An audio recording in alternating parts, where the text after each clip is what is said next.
Supreme court bar association के साबिक सरबराह जनाब हामिद खान हमारे साथ मौजूद है। खान साहब, फरमाइएगा कि आपके नज़दीक जो आज प्रेस कॉन्फ्रेंस हुई पीडीएम की, और जिस तरह से अभी जैसे हमारे साथी मुबशिर ज़ैदी कह रहे थे कि गंद उछाला गया सुप्रीम कोर्ट ऑफ पाकिस्तान के, और फिर तमाम जो हम वकीलों से बात कर रहे हैं, कानूनदानों से बात कर रहे हैं कि वो केस इतना कमज़ोर, डिप्टी स्पीकर की रूलिंग पंजाब असम्बली के जिसके ज़रिए उन्होंने चौधरी परवेज़ इलाही को हराया और हमजा शहबाज को जितवा दिया अक्सरियत के बावजूद, मगर उसको सामने रखने के बावजूद सुप्रीम कोर्ट पे इस किस्म की उसकी तनकीद, और इस पर जैसे कि हमारे साथी ने कहा कि गंद उछालना, और फिर अब जो हम नताइज देख रहे हैं इससे माहौल बहुत अजीब व गरीब होता जा रहा है। कल इसका फैसला भी आ जाएगा यकीनन तौर पे, और फिर इसके सियासी असरात हैं आगे।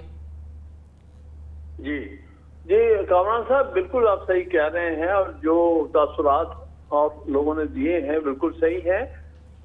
आप क्यों अदालत पर इस तरह से दबाव डालने की कोशिश कर रहे हैं? ये नाजायज दबाव है जिससे ये कोशिश कर रहे हैं कि हम जो है अपनी मर्जी का फैसला लें या इस मामले को इल्तवा में डाल दें ताकि जितना अरसा हो सके हम अपनी मर्जी के चीफ मिनिस्टर को वहां बिठाए रखें। ये बिल्कुल गलत रवैया है और बदकिस्मती है। देखिए, अदारों पर कीचड़ उछालना, उसका नुकसान उनको, जजेस को क्या, आपको खुद ज्यादा होगा, क्योंकि इस मुल्क में अगर अदारों की क्रेडिबिलिटी साख बिगड़ेगी तो उसका नुकसान कौन उठाएगा?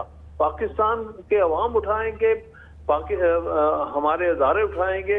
इसलिए ये बड़ी अफसोसनाक बात है कि केस को आप कानूनी बुनियाद पर लड़ें, जो आपके पास आर्गुमेंट है वो दें अदालत में जाके, बजाय इसके कि आप दबाव डाल रहे हैं बजरिया प्रेस कॉन्फ्रेंसेस के, और उसमें जो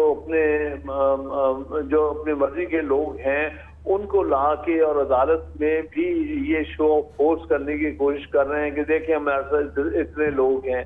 भाई, जितने ज्यादा हो या कम हो क्या फर्क पड़ता है? मैं कहता हूँ एक तरफ एक आदमी है, दूसरी तरफ 50 आदमी है, लेकिन अगर एक आदमी का मौक़िफ़ दुरुस्त है कानूनी तौर पर तो फैसला उसके हक में ही होना चाहिए। सिर्फ तादाद के पर तो नहीं फैसले होते, फैसले तो दलाइल पर होते हैं, कानून पर होते हैं, आइन पर होते हैं। तो अब खान साहब, अब ये फरमाइएगा, दूसरी आपका जो तजुर्बा है और बहुत ही कीमती तजुर्बा है आज के लिहाज से, कि अब मिसाल के तौर पर पंजाब में हुकूमत कायम हो जाती है कल, बज़ाहिर तो ऐसे ही लग रहा है, बहरहाल एनीवेज अगर मिसाल के तौर पे कल कायम हो जाती है, केपी में भी पीटीआई की हुकूमत है, लेकिन पाकिस्तान तो किस दौर से गुजर रहा है, एक तबाहकुन सूरत हाल है, और इसमें फिर मरकज़ में एक हुकूमत हो जो कि मखलूत हुकूमत हो, दो वोटों की अक्सरियत हो, ये पूरा माहौल है। यकीनी तौर पे अब जो कमान है इस पूरे की, और ये ड्राइविंग फोर्स जो होंगे, इमरान खान का बड़ा हाथ होगा कि आगे कैसे वो इस चीज़ को लेके चलें। परहैप्स हम ये कह सकते हैं कि अब वो हुकूमत कितना सरवाइव करे जो मरकज़ में कमज़ोर हुकूमत हो, उसका भी तयन इमरान खान कर पाएंगे अगर वो पंजाब और केपी में उनकी हुकूमत होती है। आपका मशवरा क्या होगा? क्योंकि एक बार फिर बड़ी जिम्मेदारी ऐसा लग रहा है कि इमरान खान के कांधों पर आ रही है, और फिर इस वक्त आ रही है जब पाकिस्तान तो बिल्कुल तबाही से दो चार है, हम तबाही के किनारे पे नहीं हैं, हम दो चार हैं इस वक्त। आप क्या मशवरा देंगे खान साहब को? मैं तो यही समझता हूँ कि मौक़िफ़ उनका दुरुस्त है कि जल्द से जल्द जनरल इलेक्शन करा देने चाहिए। इस किस्म के एक अभाम में, इस किस्म के एक बहरान में जितना भी वक्त गुजरेगा उससे मुल्क माशी तौर पर जो है कमजोर होता चला जाएगा। ये जो चीज माशी तौर पर इकोनॉमिकली कमजोर करती है मुल्कों को, वो अनसर्टेनिटी है।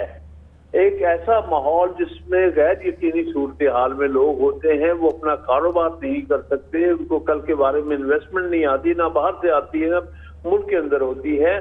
ये इस किस्म की सूरत हाल का जितना अरसा भी ये तसलसल रहेगा उससे मुल्क कमजोर होता है, और मैं यही समझता हूँ कि इसका हल तो यही है कि आप जल्द से जल्द जनरल इलेक्शंस कराएं, जो भी उसका नतीजा हो, जिसकी जिम्मेदारी है आइंदा हुकूमत बननी है वो बनाए और स्टेबलाइज करे मुल्क की सियासत को भी और मुल्क की मईशत कुछ और सारी जिम्मेदारी तो बहरहाल इमरान खान साहब पे नहीं है ना, जो इस वक्त की हुकूमत है। गो कि ये 12-13 लोग हैं, यानी कि जमातें हैं, ग्रुप्स हैं, ये कुछ 13-13 के करीब पूरे बन जाते हैं। آخر ان کی بھی کچھ ذمہ داری ہے نا خان صاحب؟ سب پر ذمہ داری ہے، یہ ملک کا معاملہ ہے، اس میں کسی کی سیاست کا معاملہ نہیں ہے، ملک کا وسیع تر مفاد اسی میں ہے کہ ہم اس غیر یقینی صورتحال سے نکل آئیں۔